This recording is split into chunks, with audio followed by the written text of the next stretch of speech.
Brought to you by KR Mangalam University. We provide you the platform to turn your dreams into reality. Give wings to your aspirations with KR Mangalam University. स्वागत है आपका। आप देख रहे हैं crime तक। मैं हूं अश्विनी सिंह। सोनम रघुवंशी इन दिनों सुर्खियों में बनी हुई है। आपको बता दें कि रविवार यानी 8 से 9 जून के दरमियानी रात जो होती है, तकरीबन रात के 1 बजे यूपी के गाजीपुर के ढाबा पर सोनम रघुवंशी पहुंची थी, जहां पर ढाबे वाले लड़के से फोन मांगती है, रोती गाती है। इस पर वो लड़का यानी साहिल फोन देता है। वो फोन करके अपने भाई गोविंद को सूचना देती है कि भाई मैं यूपी के गाजीपुर के इस ढाबे पे हूँ। फौरन भाई कहता है कि क्या तुम सोनम हो? इस पर उसे संदेह होता है। इसके बाद कहता है कि तुम वीडियो कॉल करो। अब वीडियो कॉल करके सोनम रघुवंशी को बताना पड़ता है कि वो सोनम रघुवंशी है और अपना घर का नाम लेती है, जिसमें भाई जब पुष्टि करता है कि हाँ उसकी बहन है, इसके बाद वहाँ पर फ़ोन कट होता है। ढाबे वाले लड़के का फ़ोन उसके हाथ में दिया जाता है और सोनम रघुवंशी को ढाबे वाले ने कहा कि आप वहाँ पर जाकर बैठ जाइए। ढाबे वाले का कहना था कि सोनम लगातार रो रही थी। कुछ ही टाइम बाद डायल 112 पर फोन किया जाता है, जिसके बाद पुलिस वहां पहुंचती है और पुलिस सोनम को अपने साथ ले जाती है। पहले तो मामला ये आया था कि सोनम ने सरेंडर किया है, लेकिन जैसे ही राजा रघुवंशी के भाई विपिन तक पहुंचती है ये बात, तो विपिन जो कहानी बताते हैं, इससे पूरा मामला आपको बता दें कि 360 डिग्री घूम जाता है। क्योंकि राजा रघुवंशी अब नहीं है। 2 जून को उनकी डेड बॉडी मिली थी मेघालय के शिलोंग में, जिसके बाद उनका अंतिम संस्कार एमपी के इंदौर में कर दिया गया था। अब जो भाई है विपिन, उनका कहना है कि जब तक सोनम रघुवंशी खुद से नहीं कहती है, तब तक वो मानने को तैयार नहीं कि सोनम ने ही उनके भाई राजा का कत्ल करवाया है सुपारी देकर। इसी कड़ी में जांच आगे बढ़ती है। मेघालय की ओर से भी स्टेटमेंट आता है। ऑफिशियली मेघालय सीएम ने खुद ने एक्स पर पोस्ट किया, जिसमें उन्होंने कहा कि 3 की गिरफ्तारी हो चुकी है और एक जो है फीमेल है उसे अरेस्ट कर लिया जाएगा। जिसके बाद सूचना मिलती है यूपी के गाजीपुर से कि वहां पर सोनम रघुवंशी डिटेन की गई है।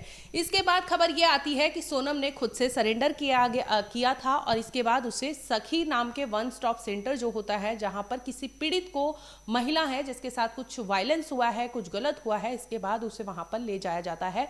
फिलहाल सखी वन स्टॉप सेंटर जो है वहाँ पर सोनम को रखा गया है। वहाँ की हमने तस्वीरें दिखाई, वहाँ से हमारे संवाददाता ने आपको रिपोर्ट दिखाया जिसमें सोनम को रखा गया है। हालांकि सोनम का जो हुलिया है, जो उसकी चीज़ें हैं, देखकर ऐसा लग रहा है कि वो डिस्टर्ब है, मेंटली वो स्टेबल नहीं है। हालांकि जांच का विषय है। पुलिस ने मेडिकल कराया है, जिसमें प्राइमरी जो रिपोर्ट है उसके मुताबिक सोनम के किसी भी बॉडी पार्ट्स पर किसी भी तरह का कोई चोट का निशान नहीं है।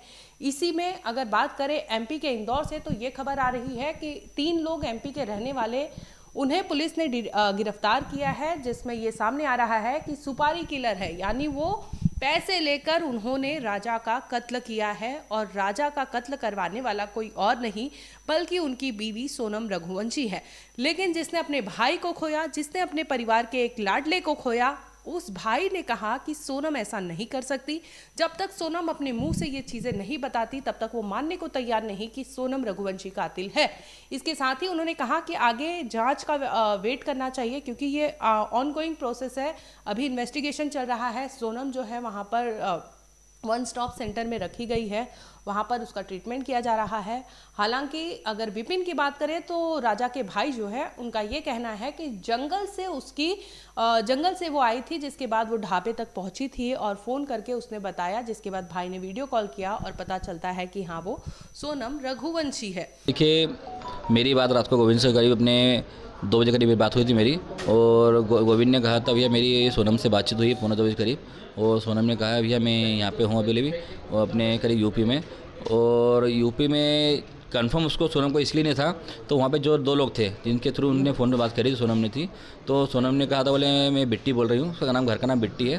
तो गोविंद ने कहा तो बिट्टी बोल रहे तो मुझे वीडियो कॉलिंग कर, मुझे कंफर्म कर पहले तू है तो कौन है दूसरा है। तो उसने जब सारी बातें वीडियो कॉलिंग पे करके क्लियर करी, फोटो दिखाई उसने, वीडियो कॉलिंग करी उसने, तो सोनम को समझ गया था वो।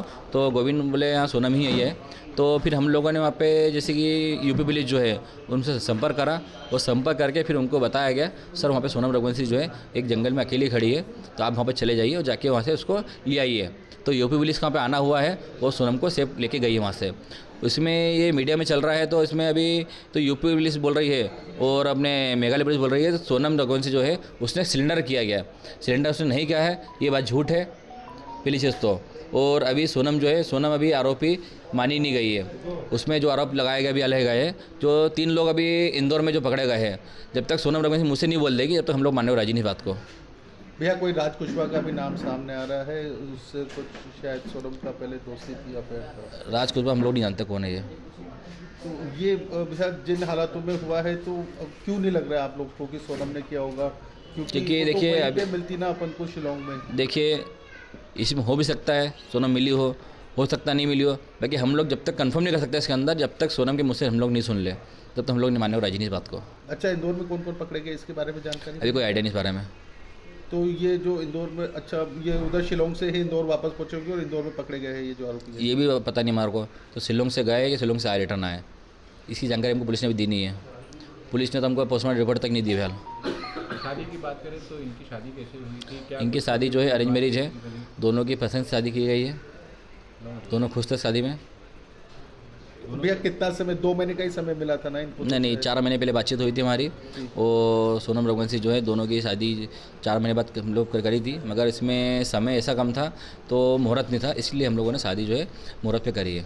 ऐसा भी पता चला था कि शादी की शॉपिंग करने के लिए आपकी मम्मी जी के साथ में ही जाती थी? मम्मी के साथ में शॉपिंग उसने करी भी है, वो उसकी मम्मी के साथ भी शॉपिंग करी उसने है, दोनों परिवार बहुत खुश थे, दोनों की मर्जी से शादी करेगी और दोनों के हिसाब से कहीं हमको ऐसा लगा नहीं है, तो सोनम और राजा कहीं दुखी है। अच्छा, शिवांग जाने की प्लानिंग किसके द्वारा की? दोनों की प्लानिंग थी इसके अंदर घूमने की, और दोनों अपनी मर्जी से गए। क्या लगता है कि कभी कोई घटना, दुर्घटना या विवाद की कोई ऐसी स्थिति बनी जिसके बाद इस तरह की? देखिए शादी के बाद में 9 दिन का समय था, 9 दिन में सारी बातें क्लियर होनी पाई, तो अभी 9 दिन में तो हमारे साथ में कई ऐसी चीज़ दिखी नहीं हमारे को, तो सोनम राय के बीच में झगड़े हुए होंगे, इसलिए हम लोग बोल सकते हैं इस बारे में नहीं। इसमें कुछ और कहानी हो सकती है? देखिए हो सकता है इसमें कुछ इन्वॉल्व हो सकता है सोनम का भी, और ये भी कंफर्म नहीं हुआ फिलहाल अभी। तो शिलोंग पुलिस तो वहाँ पे, शिलोंग पुलिस के जो अपने मेघालय सीएम साहब जो है वो तो ये भी कहते थे तो 24 घंटे पुलिस काम कर रही है, बाकी 24 घंटे पुलिस काम करते हमको कहीं दिखी नहीं है। हम लोग जब वहाँ पे एसपी साहब को फ़ोन लगाते थे विवेक सिंह जी को, तो हमारा फ़ोन उठाते नहीं थे वो करीब हमने उनसे 4 दिन से बात भी नहीं करी अभी तक, कंटिन्यू फ़ोन लगाते रहे उन लोगों को, उनका फ़ोन स्विच ऑफ आ रहा था, कह रहा छुट्टी पे। तो हम लोग को इसमें थोड़ा डाउट है, तो छुट्टी पे इतना बड़ा केस में सब छुट्टी पे चल रहा है कभी, तो इसलिए हम लोग उन पर भरोसा कर सकते नहीं फिलहाल अभी, जब तक सोनम मुझसे कबूल निकल ले। तो भैया ये बात हुई क्या, वो कैसे पहुंची गाजीपुर तक, क्योंकि शिलोंग से तो बहुत दूर है? अभी इस बारे में कोई आइडिया हमको नहीं है, हमको संपर्क भी नहीं, इस बारे में कुछ भी नहीं है, और सोनम से मेरी बातचीत हो नहीं पाई है। बिल्कुल अकेले मिली है, कोई साथ नहीं मिला है? कुछ बोल सकते नहीं है, क्योंकि मेरी बातचीत तो हो नहीं पाई है। गोविंद ने मुझे इतना बताया था, सारी बात आपको मैंने बता दी है। बच्चे गए घूमने के लिए, आ जाएंगे, दुनिया जाती हैगी तो अच्छे भले ही आएंगे ना। इतना तो अपन को नॉलेज नहीं था ना कि अपना बच्चा इस हाल में आएगा तो, और अपन ने तो बहू को साथ में भेजा था ना, ये थोड़ी मालूम उसके पीछे कौन गए कौन नहीं गए, ये तो अपन को सब अब पता चल रहा है ना कि किसकी साजिश थी किसकी नहीं थी। और ये बहुत बड़ा षड्यंत्र रचा गया था, बहुत बड़ा, छोटा मोटा खेल नहीं है ये, बहुत बड़ा है ये। मैंने बोला बेटा तूने टिकट करा ली और अपन अभी नहीं जा सकते, बाद में जाएंगे। तो बोले मम्मी उसने टिकट करा ली, बोलती अब क्या करोगे तुम, तो टिकट हो गई, अब तो तुमको चलना पड़ेगा ना। तो बोले मम्मी चला जाऊँ क्या, तो मैंने कहा बेटा चले जा, कितने दिन में आओगे, बोले 6-7 दिन में आ जाएंगे। और जिस दिन मैंने आखिरी बात करी थी उस दिन भी बोला था बस अब यहाँ से निकल रहा हूँ। हालांकि खबर ये भी आ रही है कि सोनम का किसी लड़के से अफेयर था और अफेयर का एंगल सामने आता है, लेकिन जो पिता है, चाहे सोनम की बात कर ले चाहे राजा रघुवंशी के परिवार की बात कर ले, दोनों तरफ से आरोप प्रत्यारोप का दौर शुरू हो चुका है। सोनम रघुवंशी के पिता का कहना है कि उनकी बेटी ऐसा नहीं कर सकती, उनकी बेटी बेगुनाह है, वो कसूरवार नहीं है इसके राजा रघुवंशी के कत्ल में, जिसकी जिम्मेदारी लोग कह रहे हैं। हालांकि यही मेघालय पुलिस की ओर से दावा किया गया है कि सोनम रघुवंशी मेन कल्प्रिट है, उसने सुपारी देकर अपने पति राजा रघुवंशी की हत्या कराई थी। जिस तरह से गाइड का स्टेटमेंट आता है, उसने कहा था कि 3 लोगों को उसने सोनम रघुवंशी और राजा रघुवंशी के साथ देखा था, जो तीनों हिंदी लैंग्वेज में बात कर रहे थे, जो उसको उसके लिए अटपटा था, क्योंकि वहाँ के रीजनल लैंग्वेज जो लोकल लोग होते हैं वो यूज़ करते हैं। ऐसे में वो 3 लोग हनीमून पे गए कपल के साथ क्या कर रहे थे, वो अपने आप में बड़ा सवाल था। और राजा रघुवंशी को क्या पता था उन तीनों के बारे में, कैसे क्या कुछ कहानी थी, क्या मिस्ट्री थी, इस पर भी अब पुलिस आगे जांच करेगी। लेकिन मेघालय पुलिस की ओर से दावा किया गया है कि मेन कल्प्रिट जो है सोनम रघुवंशी है। और दूसरी ओर जांच में ये भी सामने आ रहा है कि एमपी के इंदौर में जो कुशवाहा परिवार है उससे कांटेक्ट में थी सोनम रघुवंशी, उससे उसका अफेयर था, ये भी कहानी सामने आ रही है। जिसके बाद सोनम रघुवंशी के पिता से पूछा जाता है, इस पर वो कहते हैं कि वो लड़के को वो जानते हैं, वो उनके साथ काम कर चुके हैं। ऐसी सूरत में क्या सोनम के परिवार को बखूबी पता था कि उसका अफेयर है? क्या उस पर दबाव बनाया गया, दबाव में शादी की गई? ये आने वाले टाइम में खुलासा होगा। फिलहाल बता दें कि सोनम रघुवंशी जो है वो यूपी के गाजीपुर के पुलिस के कस्टडी में है। परिवार ने ये कहा है कि उनकी बेटी बेगुनाह है, लेकिन पुलिस और मेघालय पुलिस की ओर से जो बयान सामने आ रहे हैं उसमें यही दावा किया जा रहा है कि सोनम ने बाकायदा सुपारी देकर ये किलिंग करवाई थी। अब सवाल ये भी उठता है कि एक कपल इंदौर से जाता है शिलोंग। पहले वो गए थे असम, वहां पर दर्शन किए थे, जिसके बाद उनका प्लान बनता है और वो पहुंच गए थे शिलोंग।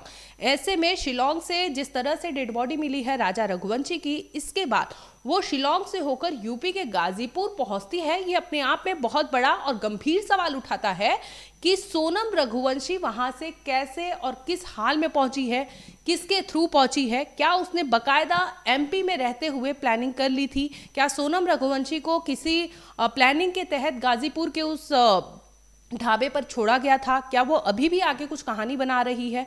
फिलहाल आपको बता दें कि ये सारी चीज़ें इन्वेस्टिगेशन का पार्ट है। ये केस अभी भी ऑनगोइंग प्रोसेस है जिसमें इन्वेस्टिगेशन चल रहा है। फिलहाल यही अपडेट है कि सोनम रघुवंशी को यूपी के गाजीपुर से जिंदा बरामद किया गया है। इसके साथ ही राजा रघुवंशी के जो भाई है विपिन रघुवंशी, उनका बयान सामने आता है, जिसके बाद ये पूरा केस मानो सोचने पर मजबूर कर देता है कि है तो है क्या इस केस की मिस्ट्री। फिलहाल इस केस में इतना ही, आगे अपडेट होगा हम आप तक जरूर लाएंगे। देखते रहिए क्राइम तक।